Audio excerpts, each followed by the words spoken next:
One Russian tactical nuclear weapon, warning against American forces conducting operations in contested territory.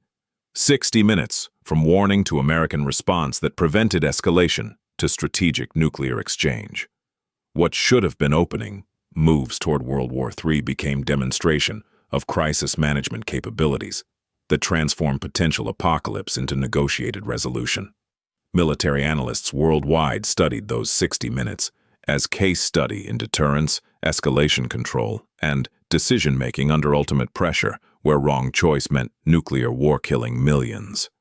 But the reason why American response prevented escalation has nothing to do with military threats or diplomatic negotiations conducted during crisis.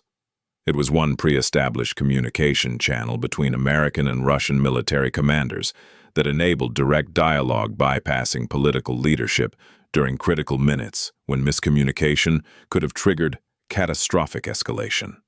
And understanding why that channel existed and how it functioned requires waiting for revelation that changes everything about nuclear deterrence and hidden agreements between adversaries who publicly maintain hostility while privately cooperating, preventing scenarios where miscalculation causes war neither side wants.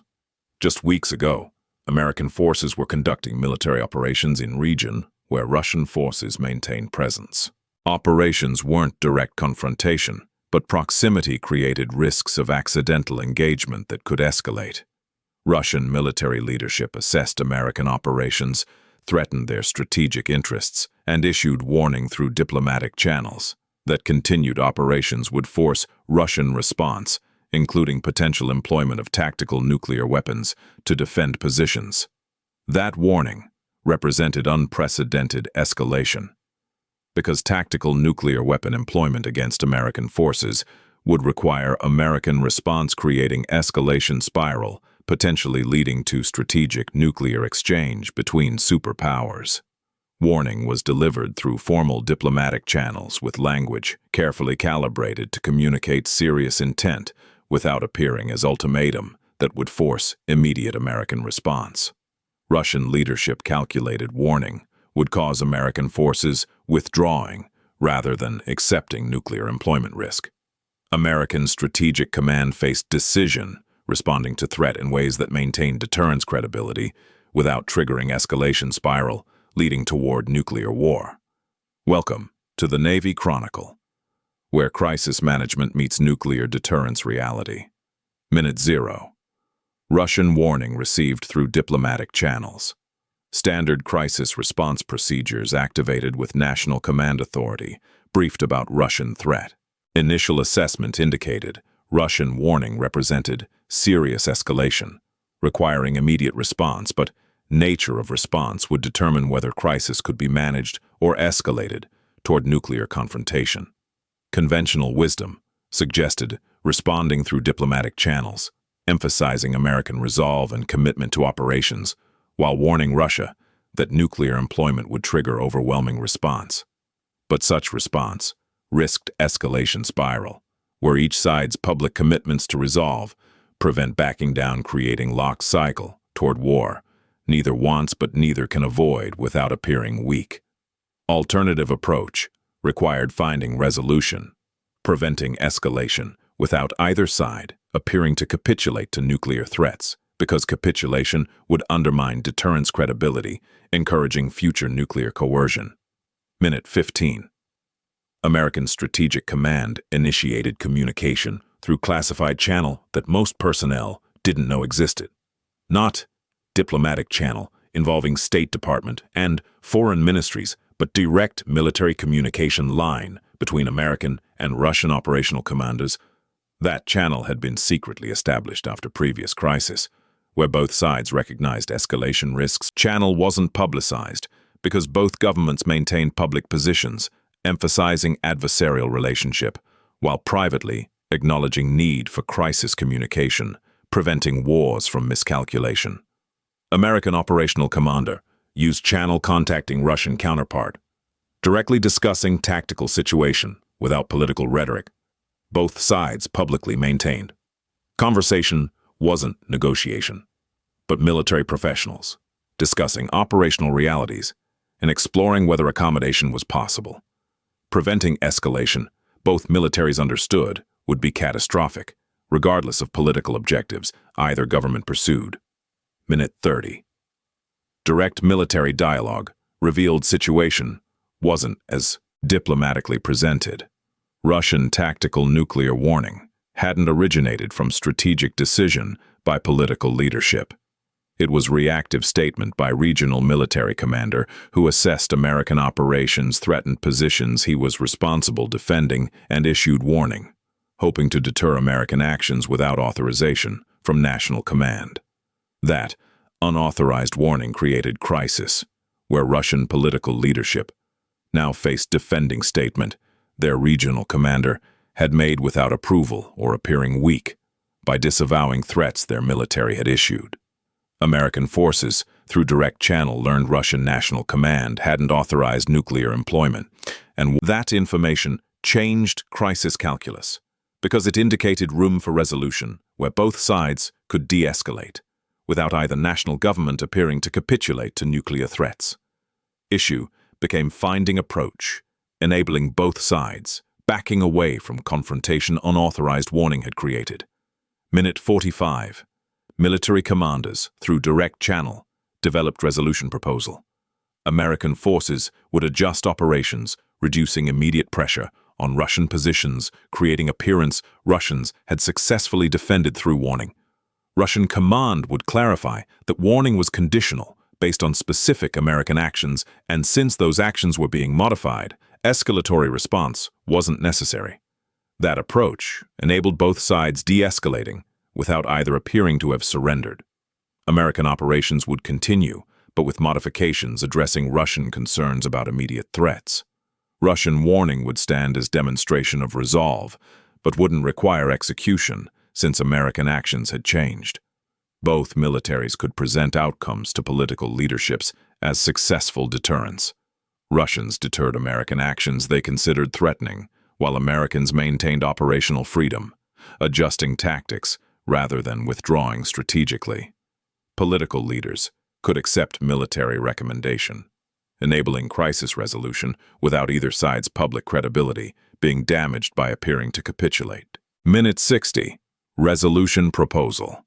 Transmitted through normal command channels to both national authorities. American National Command Authority approved operational modifications that military commanders recommended.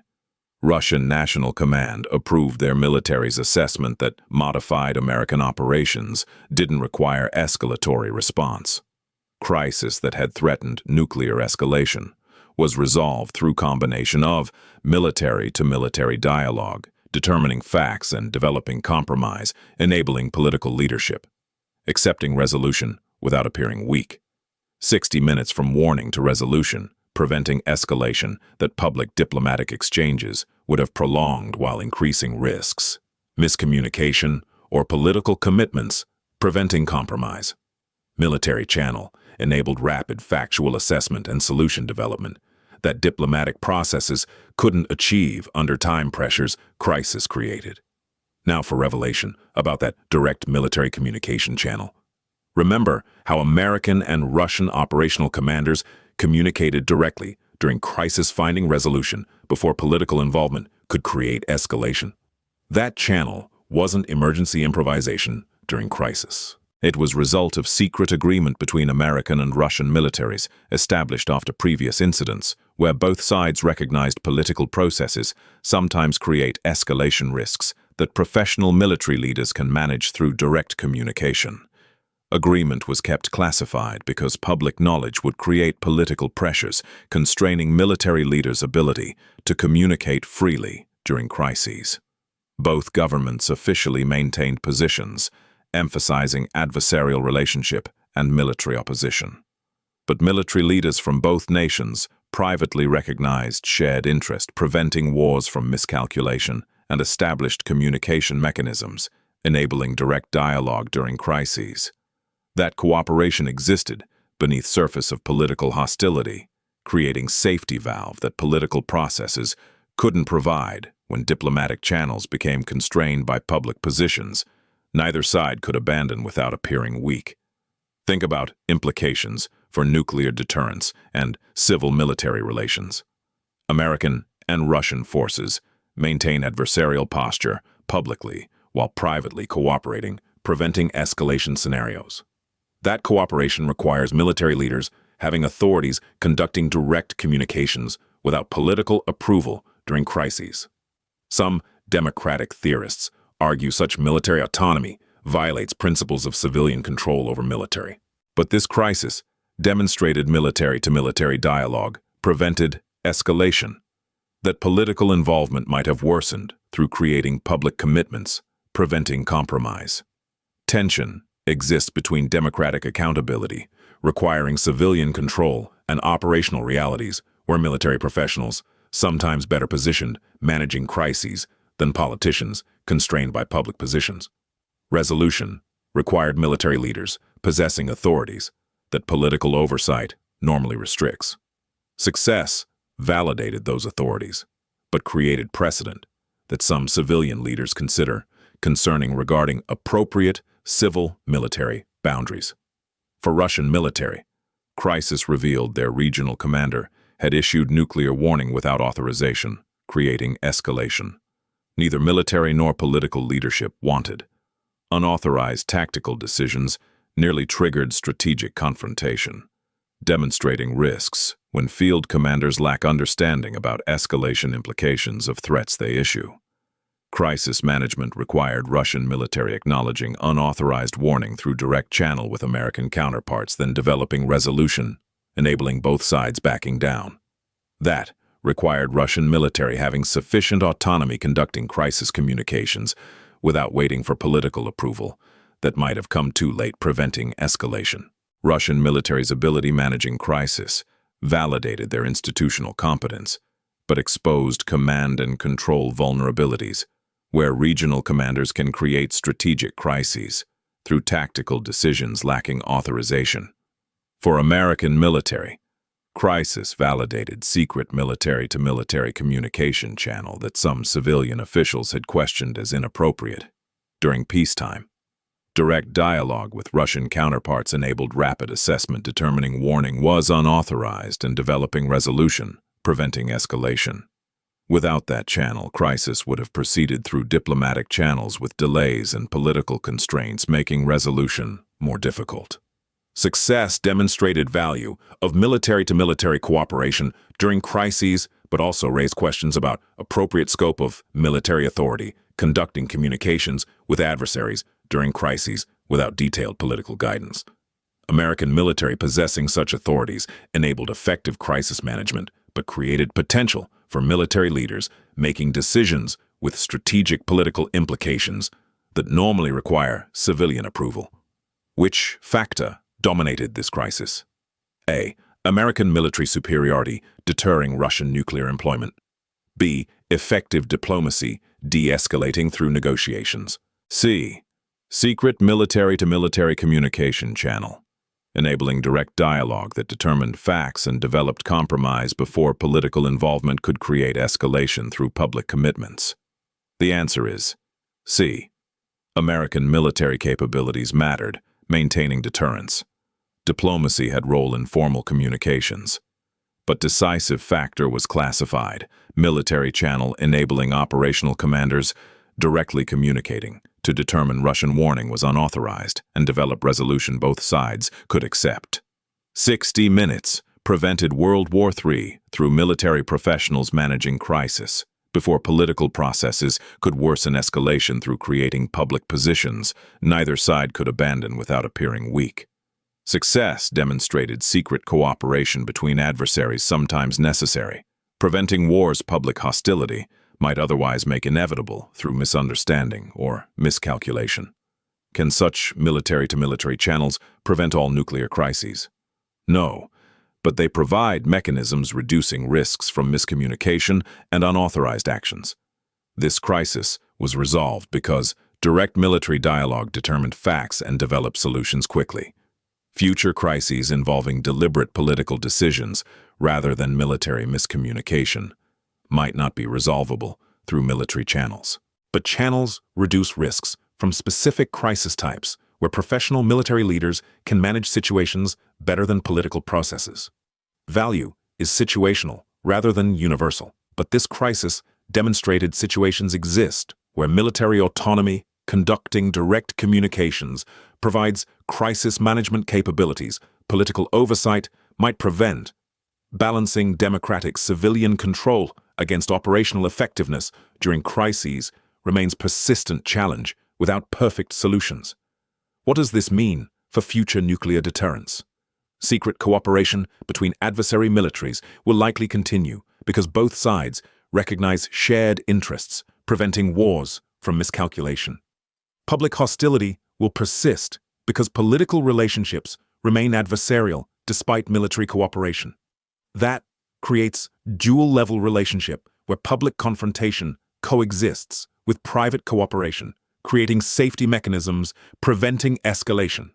Future crises will test whether such mechanisms can continue preventing wars when political pressures increase, constraining military autonomy. Success of this crisis management approach depends on military leaders possessing authorities. Political oversight would normally restrict, and both sides maintaining commitments to private cooperation despite public hostility. Sustainability of such arrangements remains uncertain as political pressures might eventually constrain military autonomy that crisis management requires.